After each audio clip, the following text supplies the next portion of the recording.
भाइयों, आप मुझे और मेरी आंखों को देख सकते हैं किस तरह नींदों से भरी हुई हैं, सिर्फ इसलिए कि मैं रात भर सीजेपी के प्रोटेस्ट में था, अपने दोस्तों के साथ, अपने भाइयों के साथ खड़ा था और हम वहाँ कुछ खाने पीने का सामान लेके गए थे जो डिस्ट्रीब्यूट कर रहे थे।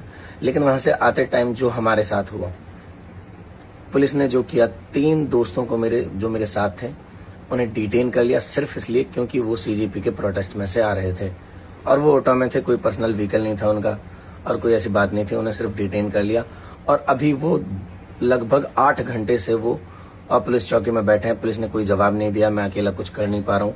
मैं वहां खड़ा रहता हूँ तो मेरे को डर है कि कहीं ये मेरे से पूछ के या मेरा फोन चेक करके जबरदस्ती मुझे भी ना पटक दें। प्लीज अगर कोई मेरी हेल्प कर सकता है, कोई लीगल असिस्टेंस दे सकता है, दिलवा सकता है, प्लीज हेल्प मी आउट। और ये वीडियो ज्यादा से ज्यादा शेयर करो ताकि उन लोगों तक पहुंचे जो लोग सोच रहे हैं कि वो बच्चों को डिटेन कर लेंगे और किसी को नहीं पता चलेगा। वहां लगभग 40 बच्चे डिटेन्ड हैं। নমস্কার, আমি তরুণ ঘোষ। আপনারা তো সবাই জানেন এখন আমাদের এখানে ককরোচ পার্টি দারুণ উত্তাল করে রেখে দিয়েছে। এবং ককরোচের যে পাল আছে সেখানে টিকটিকিতে পাল সব খেয়ে নিয়েছে। অর্থাৎ আমি বলতে চাইছি, সোনম ওয়াংচুক যিনি অনশন করছিলেন তাকে তো আগেই পুলিশ তুলে নিয়ে গিয়ে হাসপাতালে ভর্তি করে দিয়েছে। সেই নিয়ে এরা আদালতে গেছিল।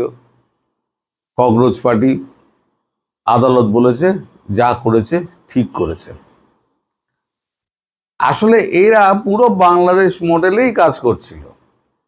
একটা শহীদ চাই। সোনম ওয়াংচুক সেটা বুঝতে পেরে যান।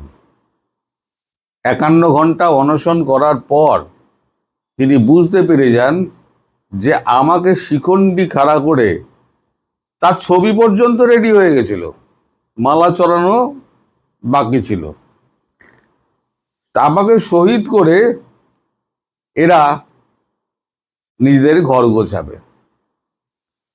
তিনি অত্যন্ত ধুরন্ধর মানুষ। রাত্রিবেলা যখন ফাঁকা থাকতো তখন তিনি পুলিশকে বলেছেন যে আমাকে হাসপাতালে নিয়ে চলুন, নইলে এরা আমায় মেরে ফেলবে। এখন জানা যাচ্ছে তারপরেতে তাকে হাসপাতালে ভর্তি করা হয়। এবং আমি আপনাদের গতকালকে বলেছিলাম যে এবার ব্যাপক ঠ্যাঙানি হবে। এই ঠ্যাঙানির ভিডিও তো আপনারা তো পুরোটা দেখতে পাবেন না, কারণ ঠ্যাঙানির ভিডিও এখানে অ্যালাউ করবে না। কিন্তু তারা খেয়ে দৌড়নোর ভিডিও আমি কিছু দেখাবো। এবং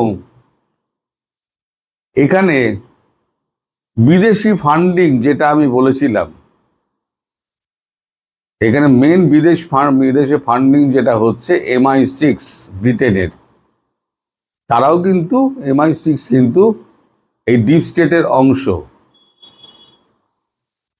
MI6 এর নাম আপনারা খুব একটা শোনেননি, পরে এই নিয়ে ডিসকাস করব। MI6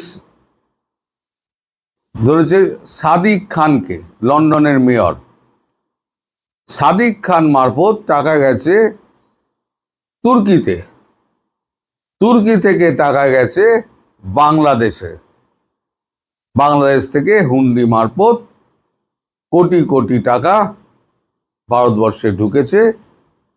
এবং আপনারা শুনে অবাক হয়ে যাবেন যে এখানে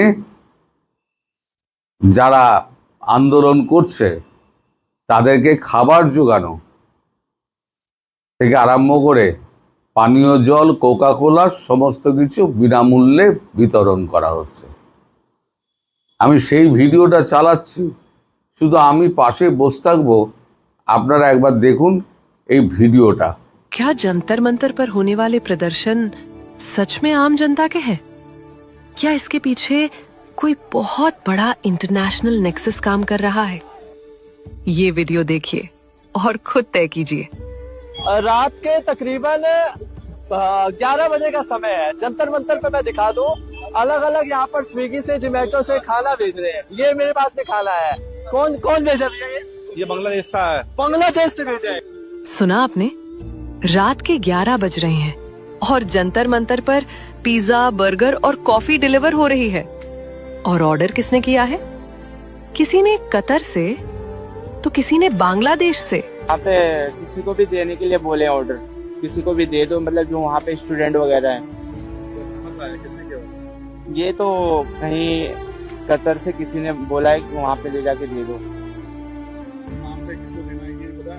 ये वहाँ पे जो भी स्टूडेंट वगैरह जो ब्रेकफास्ट वगैरह नहीं करे उनको दे देना, जिनको जरूर। जरा सोचिए, जिस स्विगी जोमैटो से आप अपने मोहल्ले में खाना मंगाते हैं, उसी का इस्तेमाल करके 7 समंदर पार बैठे लोग भारत की राजधानी में फ्री का खाना बांट रहे हैं।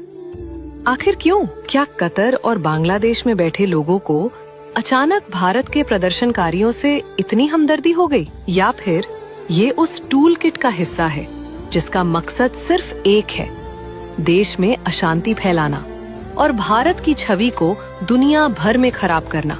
इस वीडियो को इतना शेयर करें कि देश के हर नागरिक और सुरक्षा एजेंसियों तक ये सच्चाई पहुंचे।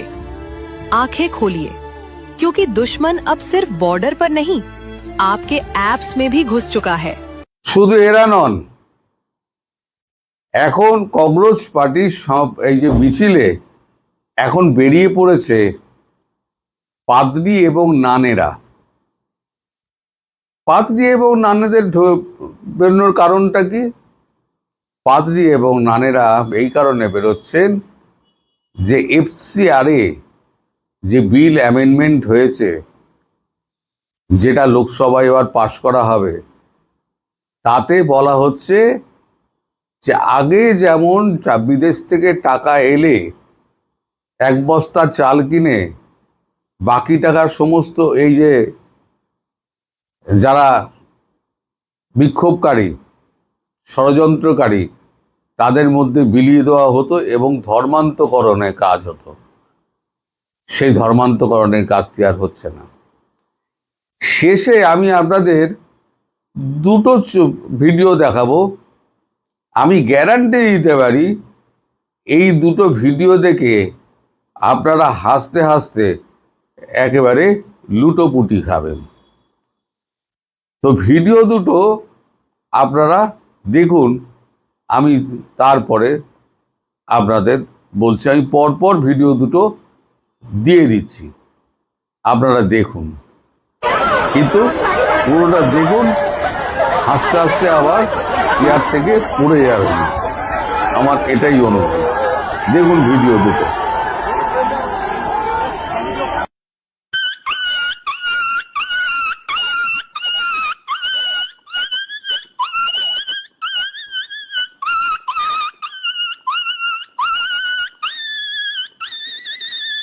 हाँ भाई।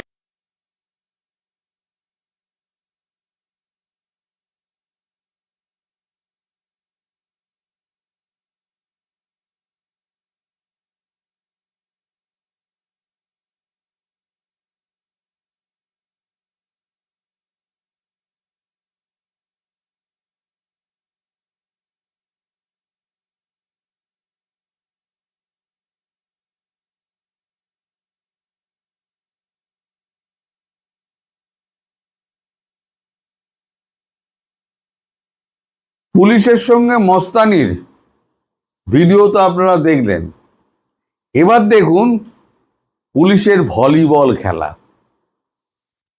এক বিক্ষোভকারীকে, ভলিবলে যেমন নেট থাকে না, নেটের এপার থেকে বল ওপারে মারে, ওপার থেকে আবার বল এপারে মারে। বিক্ষোভকারীদের ওই যে ব্যারিকেডটা আছে তাদের মধ্যে একজনকে দেখা গেছে, এরকম অনেক আছে যেগুলো ক্যামেরায় আরো অন্য ক্যামেরায় ধরা পড়েছে, আমার কাছে একটি আছে।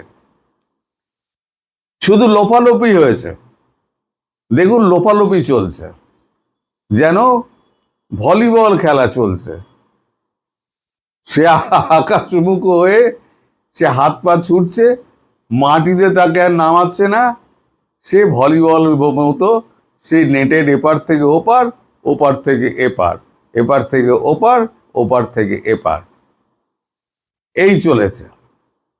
এখন যখন এই অবস্থা, এবং তাদের যে গ্র্যান্ড যিনি ফাদার সোনাম ওয়াংচুক, তিনি যখন রণে ভঙ্গ দিয়েছেন, তখন কংগ্রেস পার্টির আর তো কোনো রকম রইল না, প্রাসঙ্গিকতা রইল না। আজকে যন্তর মন্তর কয়েকজন লোক আছে, পুলিশের এমন তারা খাচ্ছে, তারা হুমড়ি খেয়ে পড়ছে, এবং যারা ওই শিক্ষার্থীদের নাম করে যারা ভিড় করছিল তাদের সব খপাখপ ধরছে এবং ইউএপিএতে মামলা দিয়ে, জামিন অযোগ্য মামলা দিয়ে সব ঢুকিয়ে দেওয়া হচ্ছে। এই হচ্ছে ককরোচ পার্টির আপনার বর্তমান অবস্থা। এখন সোনাম ওয়াংচুক এখন ভালো আছেন, তিনি বুঝে গেছেন যে তাকে শহীদ করার চেষ্টা করা হয়েছিল এবং তাকে শিকন্ডি খাড়া করে এরা একটা ষড়যন্ত্র পাকাচ্ছিল, সেটা উনি বুদ্ধিমান মানুষ বুঝতে পেরে পুলিশের সঙ্গে যোগাযোগ করে উনি নিজেই একবার হাসপাতালে ভর্তি হয়ে যান। সবাই ভালো থাকবেন, সুস্থ থাকবেন, সাবধানে থাকবেন।